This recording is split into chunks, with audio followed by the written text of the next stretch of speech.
बर्बादी का सबसे बड़ा कारण, सबसे बड़ा रीजन, सबसे बड़ी वजह आप खुद हैं। कुरान ने कहा वमा असाबकुम मिन मुसीबा फबिमा कसबत ऐदीकुम, what misfortunes befalls on you, it is because your hand has gathered it। Quran ने साफ समझा दिया, ए मुसलमान, सोचता क्या है, देखता क्या है, बोलता क्या है, समझता क्या है। देख तेरी बर्बादी का नतीजा, देख तेरी बर्बादी तेरी वजह से। कोई नेता, अभिनेता, कोई लीडर, कोई मंत्री तेरी बर्बादी का रिस्पॉन्सिबल नहीं। तूने खुद अपने समाज को उजाड़ दिया, तूने खुद अपनी मस्जिदों को वीरान कर दिया। इसलिए इस अजीमुशान जलसे से मुसव्वी रजा का सबसे पहला और बड़ा पैगाम आपके लिए है, आप अपनी अपनी मस्जिदों को पहले आबाद कर ले, फिर उसके बाद चिंता करेंगे साहब आगे क्या करना होगा। जिस दिन आपकी मस्जिद में नमाज़ों की तादाद फजर के वक्त, जोहर के वक्त, असर के वक्त, मगरिब के टाइम, इशा के टाइम, जिस दिन नमाज ईदैन और नमाज जुमा की तादाद अगर आपकी मस्जिद में, नमाज फजर में, नमाज जोहर में, नमाज असर में, नमाज मगरिब में, इशा में अगर आपने दिखा दिया, कितनी तादाद, जितनी तादाद ईद में होती है, जितनी तादाद जुमा में होती है, उतनी तादाद फजर में क्यों नहीं होती, उतनी तादाद असर में क्यों नहीं होती, उतनी तादाद इशा में क्यों नहीं होती, उतनी तादाद मगरिब और असर में क्यों नहीं होती। मैं कसम खा के कह सकता हूं, जिस दिन आरा का मुसलमान अपनी मस्जिदों को आबाद करने की कसम खा ले, 5 टाइम पाबंदी से मस्जिद जाना शुरू कर दे, दुनिया की कोई ताकत ऐसी नहीं जो आपकी मस्जिद को आपसे छीन सके, आपके मदरसे को आपसे छीन सके, आपके समाज को आपसे छीन सके, आपके माशरे को आपसे छीन सके। आपने अपनी मस्जिदों को वीरान कर दिया। ये सबसे पहला पैगाम। अल्लाह से डरने का मतलब यही होता है कि अल्लाह के घर से आवाज आए फौरन भाग जाया जाए, आवाज लगाने वाला लगाए फौरन दौड़ जाया जाए। अगर आपका ईमान मजबूत होगा और अल्लाह के रसूल से आप डरेंगे, 100% आपको रूहानी कुव्वत का एहसास होगा। और जब आप रूहानी तौर पर मजबूत हो जाएंगे, जीने का सलीका आपको मिल जाएगा। ये तो है साहब रूहानी फार्मूला तरक्की का। अब रूहानी फार्मूले के बाद जो सामाजिक फार्मूला जिस पर बात करना मैं सबसे ज्यादा इंपॉर्टेंट समझता हूं हर जलसे में, वो यह है कि वो कौम कैसे तरक्की करेगी जिस कौम के पास एजुकेशन नहीं। बहुत ज्यादा आप लोगों ने दूसरों पर उंगलियां उठाई, हजरत ऐसा चिढ़ाया जाता, वैसा मारा जाता, वैसी बात की जाती। अरे मैं पूछता हूं, दूसरों को आप बहुत कुछ कहते, आपने कभी गौर किया जिस कौम के बच्चे आज आईएएस बनते हैं, जिस कौम के बच्चे आज आईपीएस बन रहे हैं, जो लोग अपने बेटे को डॉक्टर बना रहे हैं, जिसको आपने अपना मुखालिफ और अपना दुश्मन तस्लीम कर लिया है, आपने गौर किया कितने बच्चे आपके हैं जो उसके मुकाबले में आ सकते? असले अशीर आपके बच्चे उसकी ताकत के मुकाबले में नहीं। उनके 1000 बच्चों में, उनके एक बच्चों में आपके 1000 बच्चे नहीं टिक सकते। कसरत से वो अपने समाज को पढ़ाने में लग गए। उनके बच्चे आईएएस बन रहे हैं, आपके बच्चे मजदूर बन रहे हैं। उनके बच्चे डीएम बनते, आपके बच्चे मजदूर बनते। उनके बच्चे कलेक्टर बनते, आपके बच्चे ईंट भट्टा में काम करते। उनके बच्चे दिल्ली में इंजीनियरिंग करते, आपके बच्चे दिल्ली में मजदूरी करते। अब बताइए, फिर आप बर्बाद नहीं होंगे तो कौन बर्बाद होगा? वो कौन हमें बर्बाद नहीं करती, बल्कि हमने आबादी और अपनी तरक्की के लिए जिन चीजों को जरूरी समझना था, हमने उसे जरूरी नहीं समझा।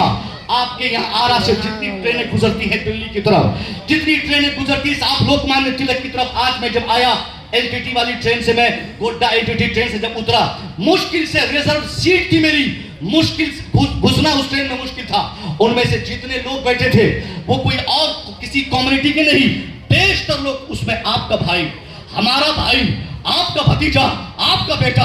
पूछा जाए कहां जा रहे हो? मैं मुंबई जा रहा हूं। क्या करने? मजदूरी करने। अब बताइए, जिस कौम के 80-90% बच्चे जिस समाज में मजदूरी करेंगे, उस कौम को कभी तरक्की सामाजिक एतबार से नहीं मिल सकती।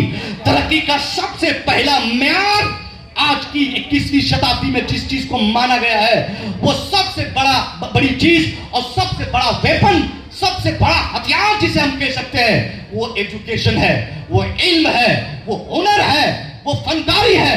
मैं पूछता हूं, आपने अपने दुश्मनों के मुकाबले में, अपने मुखालिफ के मुकाबले में अपने बच्चों को कितना पढ़ाया? किस तरीके से उनकी तालीम की तरक्की की राह आपने हमवार की? कितने लोग अपने बच्चों को डॉक्टर बनना चाहते, कितने लोग अपने बच्चों को इंजीनियरिंग की राह में डालना चाहते हैं? 2-4-5 मुसलमान के बेटे आईएएस बन गए तो बात खत्म है। वरना हम बोलते हैं हजरत, हम 18% हैं बिहार में, हम 20% है फलाने राज्य में।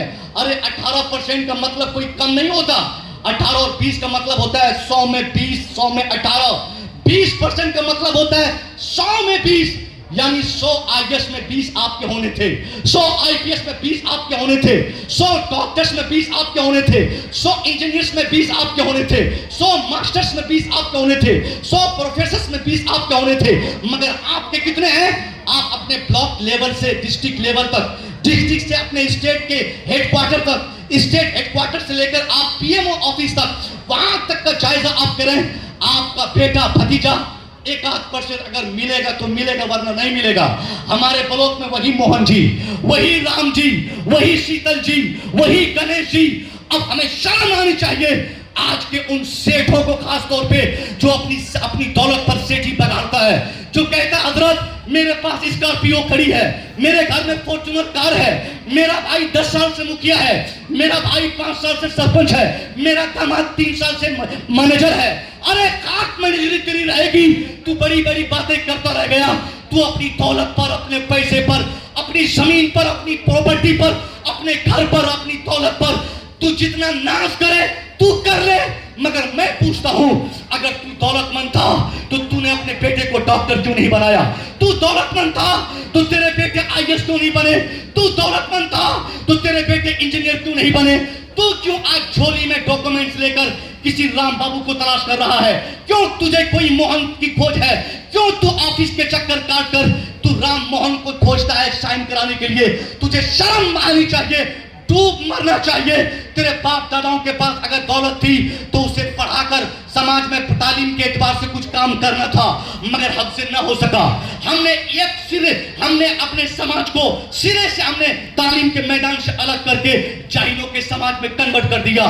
ये हमारी इस जमाने की नाकामी की सबसे बड़ी वजह है कि हमारा बच्चा, उसका कोई कॉन्सेप्ट नहीं, उसका कोई गोल नहीं, उसका कोई एम नहीं, बच्चों का कोई एम्बिशन नहीं, हमारे नौजवानों का कोई इरादा नहीं, उसका कोई एम्बिशन जीने का नहीं। हमारे बच्चों को पूछा जाए, अगर मैं पूछ लूं अभी इस बच्चे से, बेटा बता तेरे जीने का मकसद क्या है, ये कुछ नहीं बता पाएगा।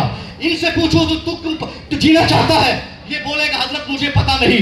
कोई मैट्रिक पढ़ता, इंटर नहीं पढ़ पाता, इंटर पढ़ करता, ग्रेजुएशन नहीं कर पाता, मदरसे में कोई आता 5 साल पढ़ता भाग जाता। आखिर कब तक हम सोए रहेंगे? अगर हम ऐसे ही सोए रहे, पड़े रहे, गारंटी देकर मैं कहता हूं 5 साल 10 साल के बाद आज से शायद हालात आपके खराब होंगे। इसलिए मुसलमानों, पहली गुजारिश आपसे है, आंख बंद करके कसम खा लीजिए, अपने अपने बच्चों को पढ़ाने की कसम खा लीजिए। हजरत हम अपने बच्चों को पढ़ाएंगे, जमीन बेचना पड़े बेच दीजिए, मकान बेचना हो बेच दें, दुकान बेचनी हो बेच दें, प्रॉपर्टी बेचनी हो बेच दें, जमीन दांव पे लगानी हो लगा दें, गाड़ी बेचनी हो बेच दें। अमा यार, गाड़ी बेच के बच्चों को पढ़ाना ये कोई शर्म की बात नहीं, जमीन बेच के बच्चों को पढ़ाना इसमें कोई ऐब नहीं, मकान बेच के बच्चों को पढ़ाना इसमें कोई शर्मिंदगी नहीं। शर्मिंदगी की बात तब होती, तब हम समझते कि साहब इसमें ऐब है, जब तब होगी जब आपके पास जमीन रहेगी और बेटा अनपढ़ रहेगा। आप मुखिया होंगे, बेटा अंगूठा छाप होगा, आप सरपंच साहब होंगे, बेटा नहीं पढ़ पाएगा। इसमें ऐब है, इसमें ऐब नहीं कि आपने बेटे को पढ़ाने के लिए जमीन बेच दिया। पहली गुजारिश आपसे है कि हर संभव कोशिश करके अपने बच्चों को स्कूल भेजिए, कॉलेज भेजिए, मदरसा भेजिए, जहां भेजना हो भेजिए। ये मदरसे का जलसा है, मैं अगर इस जलसे से बोलूं आपसे कि आप अपने बच्चों को मदरसा भेजिए तो थोड़ी देर के लिए आप कहेंगे मौलाना साहब फिर मौलाना को बढ़ाने की बातें कर रहे हैं, मौलवी बढ़ाने की बातें कर रहे हैं। मैं आपसे अभी इस वक्त मौलवी बढ़ाने की बातें नहीं करूंगा।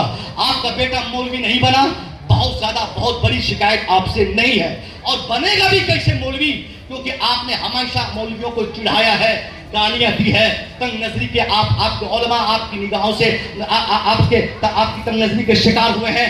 आज हर जगह इल्ला माशाल्लाह हम लोग जाते हैं, देखते रहते हैं, हर जगह के अइम्मा उलमा की एक ही शिकायत है, हजरत ये सेक्रेटरी साहब के जुल्म से बचा लीजिए, इस कमेटी की ज्यादती से बचा लीजिए, गांव वालों के शर से बचा लीजिए। हजरत ऐसी तकरीर कीजिएगा ये लोग सताना छोड़ दें, ये लोग बुरा भला कहना छोड़ दें।